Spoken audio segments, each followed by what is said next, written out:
Ondar City, capital of the monarchy, throne city of the monarch, and home to the High Order of the Mages, more commonly known as the Guild.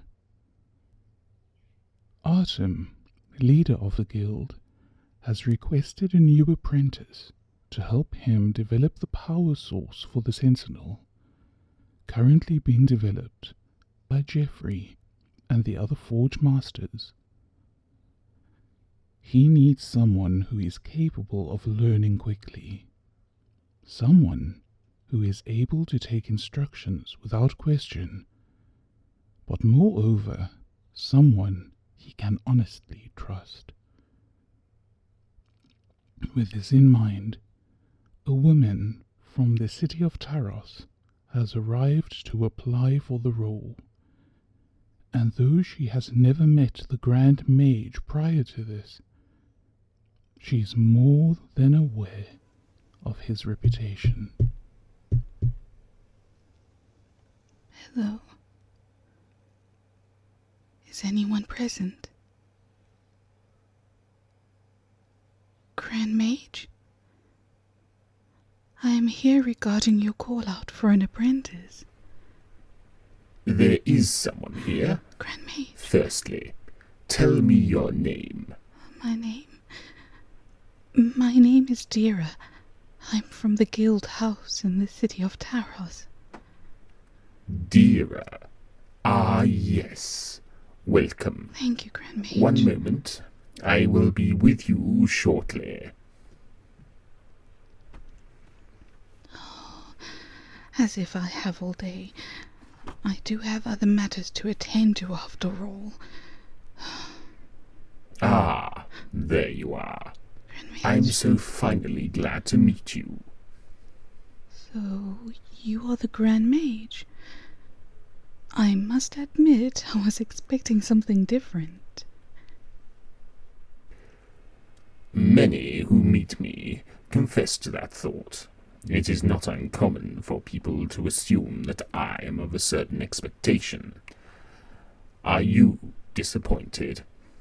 No, Grand Mage. I would not refer to myself as disappointed. Surprised, indeed. But disappointed? That is the last word in my vocabulary that springs to mind. That is truly refreshing to hear. I am a man of simple means, though you would not think it here in my tower. You will find it decorated with artifacts from my younger days, when I explored ancient ruins looking for items of mystical importance. Grand Mage, there are rumors that speak of you being centuries old, that you have outlived several monarchs. These rumors feed the legends I've had spun around me by storytellers and minstrels. They're not true. It matters not to me that they weave such a mythos into my life. Oh, Grand Mage, such mythos, though, would place you among the heroes who fought against the Tyrant King. Van der Stormer, for example, the man who led the army in the final battle, the man who was crowned king after the victory at the Battle of Kali, the final battle in the Civil War. I know little of our history, and neither do I care for it. My apologies, Grand Mage. I am a man of skill and patience.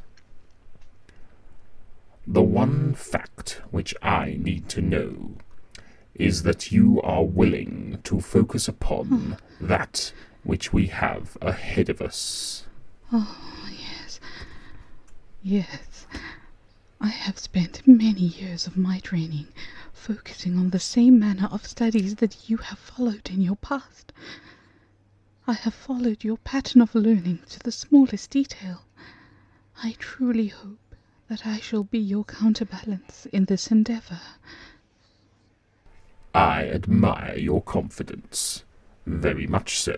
Thank you, Grand Mage. However, confidence alone is not enough to guarantee you the position.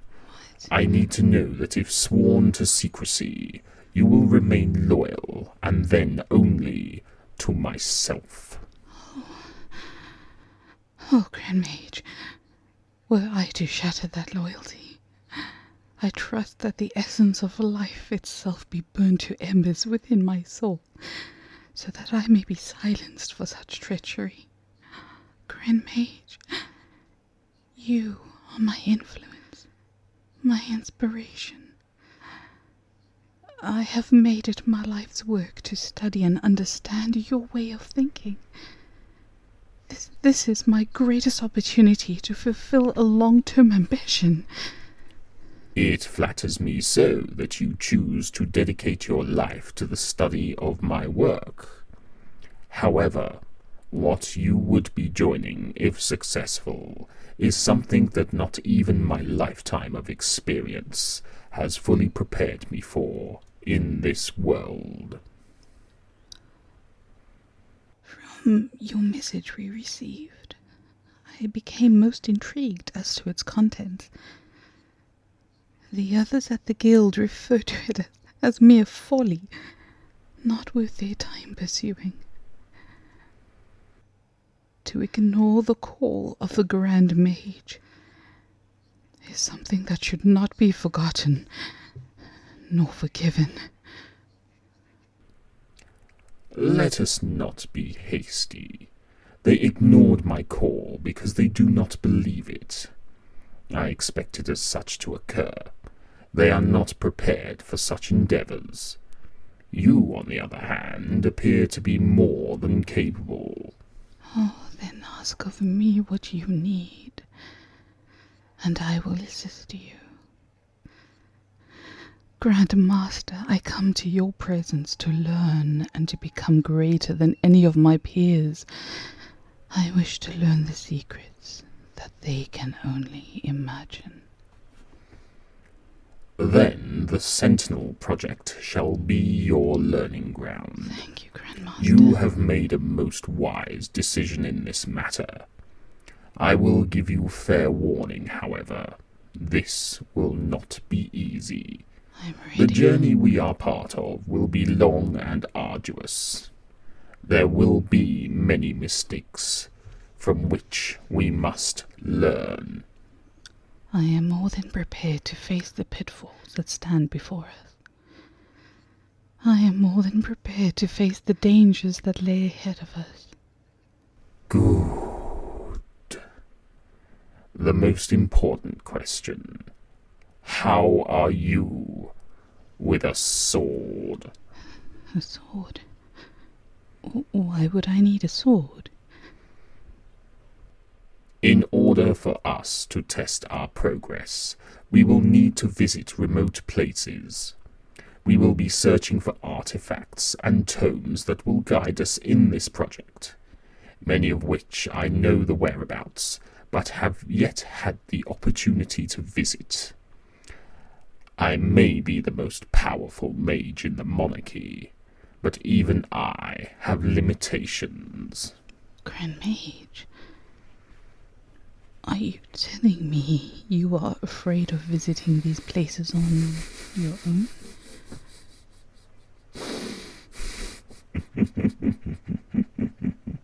Grand Mage?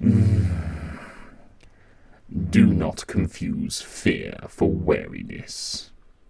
That is a most unbecoming civilian trait. The places I speak of require 2 people to be present.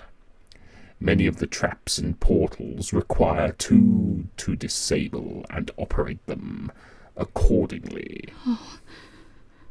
Oh, so what you're not telling me is that these places have become occupied by entities that require the use of a sword to use in defense, in case they become hostile. Grand Mage, is that it? I am not going to hide the truth from you, nor am I going to sugarcoat it. I am not that type of person.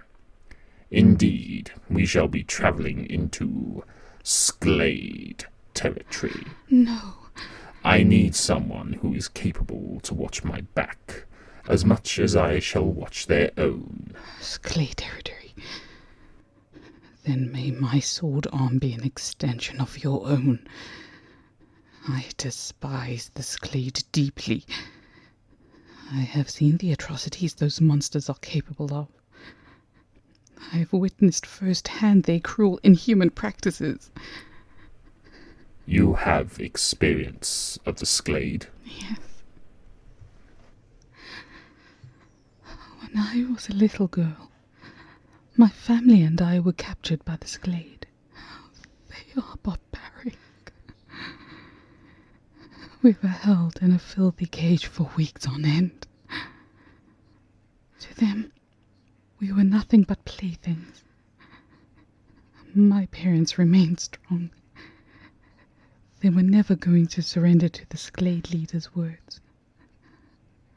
We were fortunate in that we were rescued by a group of the monarch's own rangers. The group set up to hunt and exterminate the Sklade upon sight.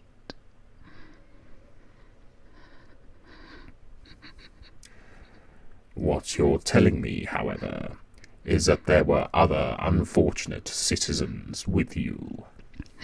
The Sklade had constructed their equivalent of what can only be described as a torture chamber. The screams, the moans, men, women, children. The cruel laughter of the Sklade still haunt me to this day. No, I can't. I can't go on with this. Do you seek vengeance towards the Sklade? Grand Mage, nothing drives me onward through this life further until I see every last one of them laying in a pool of their own blood. The reason I became a mage was the very fact I knew missions given to us were likely to take us into Sklade territory. The opportunity to use what I have learnt in the guild to bring my revenge upon them is one too great to ignore.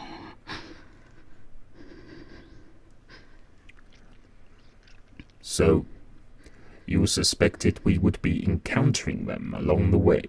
Yes. Very well. I am more than satisfied that you are the one to join me in my new endeavour. I shall accept you as my apprentice. We stand on equal footing at this point. However, if I ask of you as such, I expect you to become my assistant. I will teach you all that I know, and all that I am able to share with you. I require your absolute obedience and loyalty. Yes, Grand Mage. You are no longer just a mage. You are now working at the very top.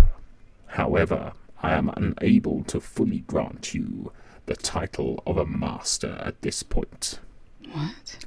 Though I am able to grant you the title of Mage Errant, the highest honor beneath that of a master. Thank you, Grand Mage. You will be my voice when I require a member of this council to attend official functions and to meet with Geoffrey of Trigen. Oh, Grand Mage, I accept this title with honor and dignity. I shall act as your sword, your voice, and your student, as and when required to do so. I shall bring forward my duties with the utmost care and attention towards the teachings you provide to me. Thank you, Grandmaster, for this opportunity. I promise I shall never let you down. I have very little doubt that you shall. I have good feelings about you, dearer. You remind me of someone I lost a very long time ago. However, that is a story for another time. Perhaps I shall share it with you some day. When that day comes, I shall listen with great interest and compassion. I know you shall. I know you shall. So Artem has found his new assistant, his apprentice. Therefore, he can begin his part of the Sentinel project in full haste. Quickly he has written to Geoffrey to inform that the progress will be made quickly and efficiently. Yet something plays upon the Grand Mage's mind. It seems that his new apprentice, Dira, reminds him of someone whom he lost so long ago. Then it strikes him. Could Dira possibly be? No, he thinks to himself, as he continues with his work. That was so very long ago, and he has outlived many of the rulers of this land, as the legends suggest. For now, he must keep many of his secrets from his apprentice, though much he has already told her is very much the truth. He knows he will have to tell his story eventually, but for now there are bigger matters to attend to.